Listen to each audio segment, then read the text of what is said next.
Dr. Muhammad Ghulam Mustafa, ophthalmologist from India.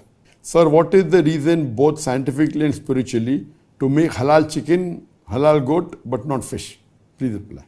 What Dr. Muhammad Ghulam may be asking, that when we slaughter the chicken or the goat, we do zabiha.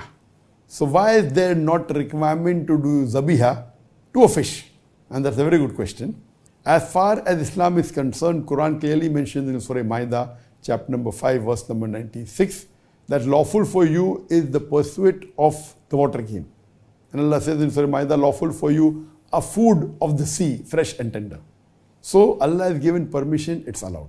And there are various hadith that also says that amongst the dead animal, the only two that are permitted, it is the fish and the locust. So the hadith, and only blood that is permitted is that of the spleen and the liver. So Islamically, it is permitted to have fish without doing zabiha. But we know Islamically, whether goat, chicken or cow, etc., when we have to eat them, we have to slaughter to zabiha. In zabiha, what we do, there are various conditions. The main is that see to it that the knife is sharp, see to it that it's not in front of other goat, and you do it swiftly. And once we slaughter the windpipe and the veins and the jugular veins and the artery, when you do it, you leave the animal will writhe and the blood will flow out of the animal.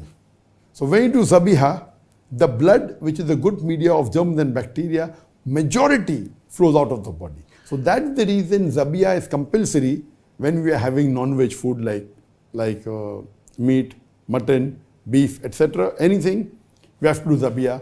This is the scientific, so that the blood flows out of the body.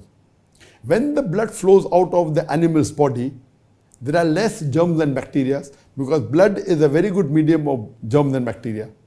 So it keeps the mutton or the chicken fresh for longer time. If you have slaughtered by the Islamic method of zabiya, a goat or a sheep or a cow or a chicken, it will stay for a longer time because blood is a very good media of germs and bacteria. So in the normal cases, that if you don't do zabiya, the blood remains in the body of the animal and even the disease remains and high chances of you getting the disease. So Islamic slaughtering, zabiya is a must for non-veg. Now the question posed is, why not zabiya for fish? Because fish is sea life and goat and sheep, they are animals. They don't live in water. The difference in the system is that in the fish, there are gills. And when the fish dies, it gasps. When it gasps, the gills, it sucks all the blood into the gills. So in a fish, when a fish dies, when a fish is brought outside water, it struggles and you find it writhing and then it dies.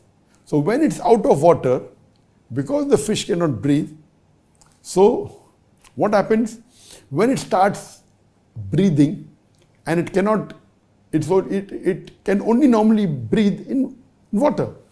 It doesn't have the function to breathe the normal air like how human animals have. So what happens? Most of the blood is sucked by the gills. So when a fish has died because of loss of air, loss of oxygen, when it dies, the blood is sucked by the gills. That's the reason scientifically the blood doesn't remain in the body of the fish. Number one, the blood of the fish differs from the blood of the goat, the sheep or the animal. It's not as much of bacteria and toxins as the blood of the goat, the cow, the sheep. And secondly, the blood is sucked. So first of all, this blood is not as dangerous as the blood of the animals. Number two, the blood is sucked. Because the blood is sucked, the germs and bacteria are not there. So eating the fish is safe. This is the scientific reason. Hope that answers the question.